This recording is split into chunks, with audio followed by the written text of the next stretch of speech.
한국 U24 축구대표팀은 중국과의 평가전을 가졌습니다. 중국 저장성 진화 스타디움에서 열린 친선전은 아무리 친선전이라고 해도 중국의 행태가 가관이 아니었는데요. 특히 거친 수비와 오심은 보는 이들의 분노를 끌어올렸으며 한국에게는 실익이 전혀 없는 평가전이었다는 분석이 가득할 뿐이었습니다. 다만 10분도 안 되는 짧은 시간 동안 보여준 한국의 조직적인 공격력은 높은 평가를 받고 있습니다. 당연히 멀티골의 주인공인 엄원상 선수의 플레이에 화제가 집중되고 있지만 일각에서는 2개의 어시스트를 한 제주 유나이티드 김봉수 선수에 대한 극찬이 이어졌습니다. 김봉수 선수는 다소 답답한 플레이가 이어졌던 전반전을 마치고 후반 5분 엄원상 선수에게 길고 정확한 패스를 내주며 득점에 기여했습니다. 이 어시스트를 빠른 스피드로 중국의 수비를 따돌린 엄원상 선수가 골로 연결했습니다. 또한 후반 14분 정우영 선수를 향해 정확한 패스를 내줘 정우영 선수가 쐐기골을 넣는데 도움을 주었습니다. 수비적으로도 좋았지만 앞으로 찍어주는 연결이 너무 좋았다라는 평가를 받으며 다음 평가전에서의 활약도 기대하게 만들었습니다. 그러나 19일 중국과의 한 번의 평가전이 더 남았다는 사실은 더욱 분노케 했습니다. 주심과 부심 모두 중국인 심판이 배정된 가운데 이는 이미 불리한 판정이 당연히 있을 것임을 기정사실로 생각할 수 있는 부분이었습니다. 가장 논란이 되었던 판정은 후반 16분에 터진 중국의 만회골 장면이었습니다. 중국은 왼쪽 측면에서 날아온 크로스를 헤더 득점으로 연결해 겨우 한 골을 만회할 수 있었습니다.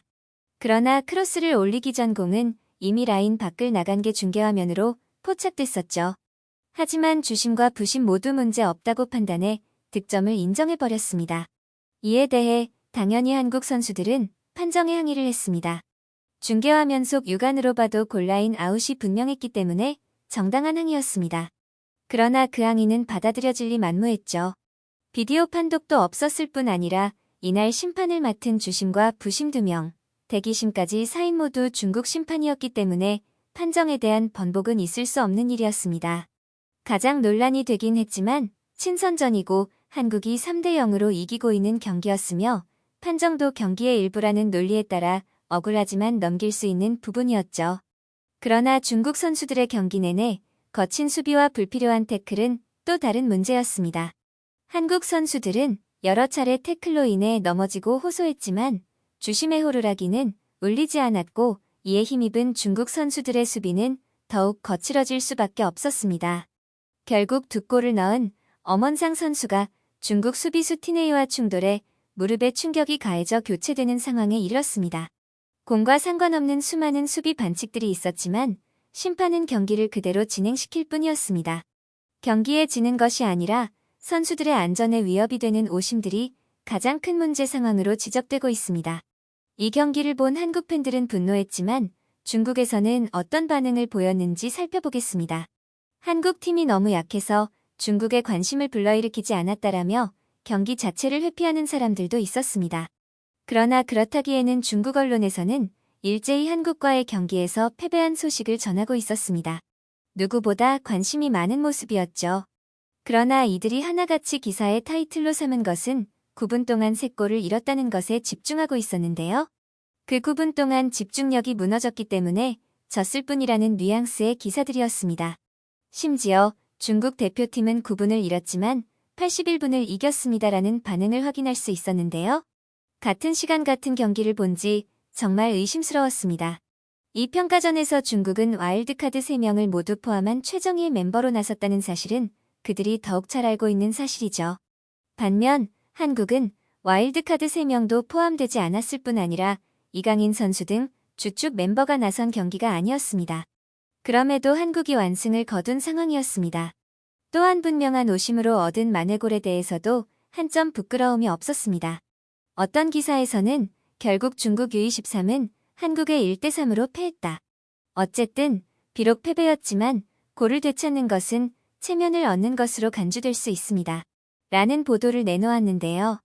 오심이었던 어쨌든 한 골을 만회했다는 사실을 다행으로 여기고 있었습니다. 그러나 그도 그럴 것이 그들이 한 골을 얻었다는 것은 매우 중요했습니다. 중국의 한국 축구에 대한 공안증은 오래되었죠. 특히 이번 평가전을 치른 23세 이하 대표팀은 2012년 이후 단 한 번도 패배를 허용하지 않고 공안증을 이어갔습니다. 경기에 대한 반응을 조금 더 살펴봤을 때 확연히 차이가 나는 경기력뿐 아니라 오랜 공안증에 한국과 중국의 클래스를 인정하는 중국 사람들도 많아졌다는 것을 확인할 수 있는데요. 중국 축구와 한국 축구의 격차는 만연하다. 선수에서 감독으로 양측은 전반전에 무승부를 기록했고 후반전은 감독에 의해 조정되고 준비되었으며 그 효과는 즉각적이었다. 한국 축구는 모든 것이 마법과 같았다. 중국은 11명의 선수들이 혼자 뛰는 것 같았다. 그 격차가 너무 큽니다. 등자국의 축구 수준을 객관적으로 바라보는 시선도 다수 존재하고 있었고 또한 무지성으로 비판하는 반응도 잇따랐는데요. 남자 축구팀 그만둬 돈 낭비를 하지 않는 돼지를 키우는 것이 낫다. 적어도 수치스럽지 않기 위해 축구 국가대표팀의 예산은 올바른 해결책이며 납세자의 돈을 낭비하지 마십시오. 오심과 부상 등 위험 요소가 따르긴 하지만 우리 대표팀이 헤쳐나가야 하는 또 하나의 난관을 미리 경험한다는 것에 의의를 두어야 할 것 같습니다. 이번 평가전은 오는 9월 펼쳐지는 아시안게임 축구 경기에 대비하기 위해 갖는 경기이기 때문이죠. 평가전이 열렸던 진화 스타디움에서 아시안게임이 펼쳐질 예정이라 적응에 도움이 될 것임은 분명합니다. 험난한 상황에서 차분히 여유있게 승리를 거둔 대표팀이 19일 경기에서도 선수들의 부상 없이 안전한 경기가 되길 바라겠습니다. 영상을 끝까지 시청해주셔서 감사합니다. 구독과 좋아요는 영상 제작에 큰 힘이 됩니다.